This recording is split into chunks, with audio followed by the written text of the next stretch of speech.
તો નર્મદાના રાજપારડી અંકલેશ્વર પોલીસ સ્ટેશને હાજર થવા જઈ રહેલા ધારાસભ્ય ચૈતર વસાવાની પોલીસે અટકાયત કરતા સમર્થકો ઉતર્યા રસ્તા પર। પોલીસે નવાગામની દેડીમાં અટકાયત કરી ધારાસભ્યને દેડિયાપાડા પોલીસ સ્ટેશનમાં લાવવામાં આવ્યા હતા, જેમાં ચૈતર વસાવાના સમર્થનમાં હજારોની ભીડ ઉમટી। દેડિયાપાડા ખાતે મોટી સંખ્યામાં પોલીસ બંદોબસ્ત ગોઠવાયો તો પોલીસ અને સમર્થકો આવ્યા આમને સામને।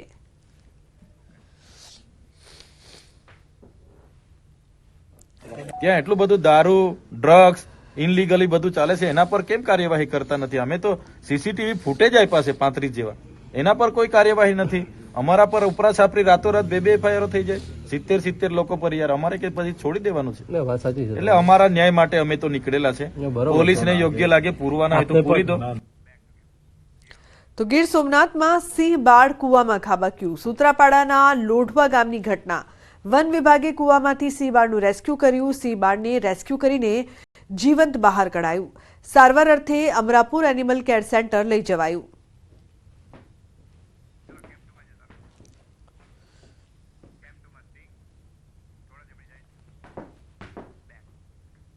તો હવે વાત ખૂંખાર દીપડાના ડરની।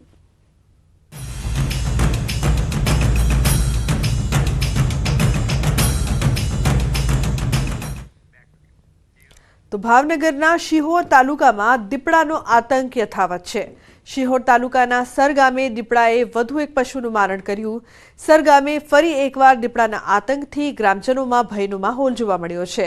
બનાવને પગલે વન વિભાગની ટીમ ઘટના સ્થળે પહોંચી હતી। શિહોર પંથકમાં દીપડાને પકડવા વિવિધ સ્થળો પર પાંજરા પણ મૂકવામાં આવ્યા। વન વિભાગે પણ દીપડાને પકડવાના પ્રયાસો તેજ કર્યા।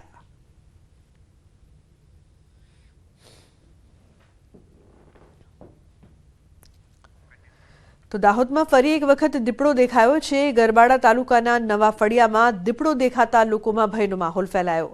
દીપડો દેખાતા આજુબાજુના સ્થાનિક લોકો તેમજ ખેડૂતો દ્વારા વન વિભાગને જાણ કરાઈ। વન વિભાગની ટીમે ઘટના સ્થળે પહોંચી પાંજરું ગોઠવી દીપડાને પકડવાની કાર્યવાહી હાથ ધરી છે।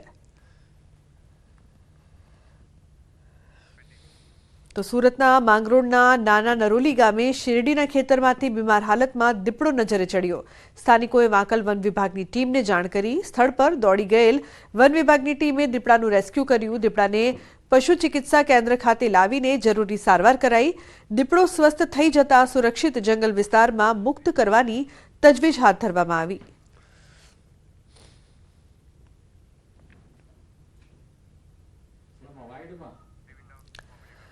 તો વન વિભાગે દીપડાનું રેસ્ક્યુ કરીને સારવાર કરી। 3 દ્રશ્યો અત્યારે સામે આવી રહ્યા છે। ભાવનગર, દાહોદ અને સુરતથી એક તરફ ભાવનગરના દ્રશ્યો સામે આવી રહ્યા છે જ્યાં દીપડાનો આતંક, તો બીજી તરફ દીપડો દેખાતા ફફડાટ જોવા મળી રહ્યો છે દાહોદમાં। તો સુરતમાં પણ દીપડો જોવા મળ્યો હતો। બીમાર પડેલ દીપડાને રેસ્ક્યુ કરવામાં આવ્યું અને સારવાર માટે ખસેડવામાં આવ્યા। તો ભાવનગર, દાહોદ અને સુરતથી દ્રશ્યો સામે આવી રહ્યા છે। દીપડાનો આતંક છે એક તરફ, દાહોદમાં પણ દીપડાને લઈને લોકોમાં ફફડાટ, તો સુરતમાં બીમાર દીપડાનું રેસ્ક્યુ કરવામાં આવ્યું। વન વિભાગે દીપડાનું રેસ્ક્યુ કરીને સારવાર કરી હતી। ભાવનગર, દાહોદ અને સુરતમાં વારંવાર દીપડો દેખાવાની ઘટના બાદ લોકોમાં પણ ભયનો માહોલ જોવા મળી રહ્યો છે। તો ખેતરની વાડમાં દીપડો બીમાર હાલતમાં દેખાયો હતો, જે બાદ વન વિભાગની ટીમ ત્યાં પહોંચી હતી અને દીપડાનું રેસ્ક્યુ કરીને તેને ખસેડવામાં આવ્યા હતા।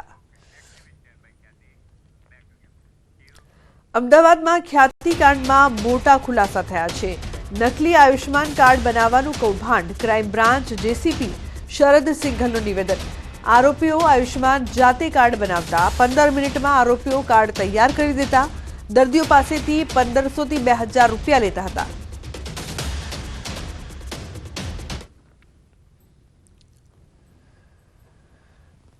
ખ્યાતિ હોસ્પિટલમાં લઈને આવતા હતા અને આ લોકોનો ચકાસણી કરતા આ લોકો પાસે અગર પીએમજેવાયનું કાર્ડ ના હોય તો આ માણસનો બધા ડાટા ચિરાગ રાજપૂત અને 1-2 વાર કિરણ પટેલની હાજરીમાં આ દર્દી એનો ત્યાં મોકલતા હતા।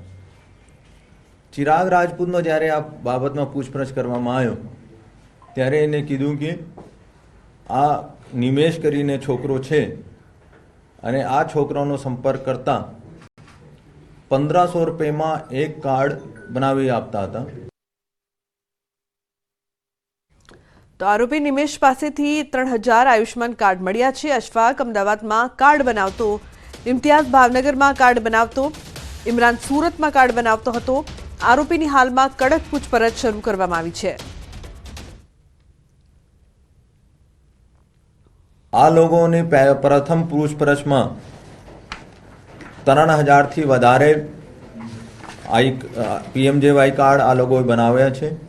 હોઈ શકે કે એમાં ઘણા બધા એલિજિબલ પણ હોય, હોઈ શકે કે એમાં ઘણા બધા ફેક પણ હોય.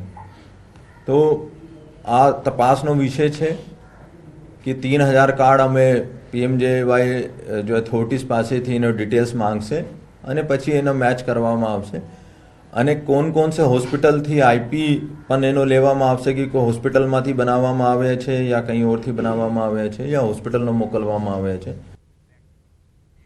તો સાયબર ફ્રોડને લઈને જૂનાગઢ પોલીસની કાર્યવાહી સામે આવી છે. અમદાવાદના 2 આરોપી અને જૂનાગઢના 6 સહિત 8 આરોપીઓની ધરપકડ કરાઈ છે. દેશભરમાં સાયબર ક્રાઇમના કિસ્સા વધી રહ્યા છે ત્યારે 50 કરોડનું દેશવ્યાપી છેતરપિંડીનું કૌભાંડ સામે આવ્યું છે. લોકોના બેંક ખાતા ભાડે તેમ નાણાં જમા કરાવવામાં આવતા હતા. હવાલા મારફતે નાણાંની હેરફેર સહિતના ગુનાઓની અરજી મળેલી હતી, જેને લઈને જૂનાગઢ રેન્જ IG નિલેશ જાજડિયાના માર્ગદર્શન હેઠળ તપાસ શરૂ કરાઈ હતી. તપાસમાં 200 જેટલા ખાતાઓની સંડોવણી બહાર આવી, જેમાં 82 ખાતા વિરુદ્ધ ઓનલાઈન ફરિયાદ નોંધાઈ છે. સાથે જ 42 જેટલા ખાતાઓ જૂનાગઢના આસપાસના વિસ્તારના હોવાનું ખુલ્યું છે. પૂછપરછમાં કબૂલાત આપેલી કે 200 કરતાં વધારે ખાતાઓ એમને આ રીતે મેળવેલા છે. એ પૈકી હાલ અમારી પાસે 82 ખાતાઓની વિગતો આવી ગઈ છે. 82 પૈકી જે 42 ખાતા છે એનું એનાલિસિસ કરતા આજે તમામ ખાતાઓ આખા ભારતમાં જ્યાં જ્યાં સાયબર ક્રાઇમની કમ્પ્લેન થઈ છે એ લગભગ 50 કરોડ કરતાં પણ વધારે રકમની ફ્રોડ થયેલું છે. તો અમદાવાદમાં યુનિક મર્કન્ટાઇલ ઇન્ડિયા કંપનીમાં રોકાણકારોના નાણાં ફસાયા છે. કંપનીના ડાયરેક્ટર ઉત્કર્ષ રાય આવ્યા મીડિયા સામે. રોકાણકારો અહીં આવ્યા છે તે દુર્ભાગ્યપૂર્ણ છે. ડાયરેક્ટર કાયદામાં રહીને પૈસા લેવામાં આવ્યા હોવાનો ડાયરેક્ટરનો દાવો. કહ્યું, કોરોના પછી કંપનીની સ્થિતિ થોડી બગડેલી જોવા મળી હતી. હોટલના ઉદ્યોગ સાથે જોડાયેલા હોવાથી કોરોના સમયે કંપની બંધ હતી. હાલ કંપનીની પરિસ્થિતિ સારી છે અને મજબૂત સ્થિતિમાં છે. રોકાણકારોના રૂપિયા સલામત અને નિશ્ચિત હોવાનું આશ્વાસન આપ્યું. આગામી 6 મહિના સુધીમાં તમામ રોકાણકારોને પૈસા પરત કરી દેવાશે. રોકાણકારોના રૂપિયા અટવાતા કંપનીની ઓફિસ પર પહોંચીને કર્યો હતો હોબાળો.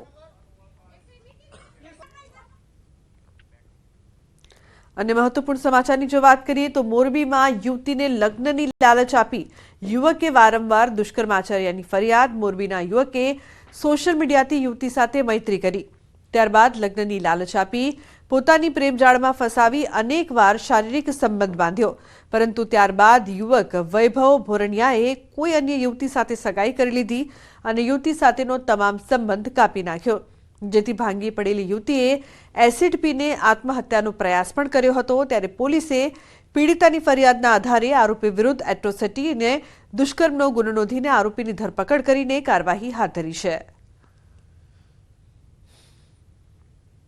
આરોપી છે વૈભવ નિલેશભાઈ ભોરણિયા, રહે કન્યા છાત્રાલય રોડ, વિજય સોસાયટી પાસે, ઇલોરા હાઇટ્સ, મૂળબી, રહે મૂળ જૂના દેવળિયાના હોય. આ કામના જે ભોગ બનનાર છે તેમની સાથે સોશિયલ મીડિયાના માધ્યમથી મૈત્રી કેળવી તેમની સાથે અવારનવાર વાતચીત કરી અને ત્યારબાદ તેમને લગ્ન કરવાની લાલચ આપી તેમને અલગ અલગ જગ્યાએ લઈ જઈ તેમની સાથે શારીરિક સંબંધ બાંધેલ હતા.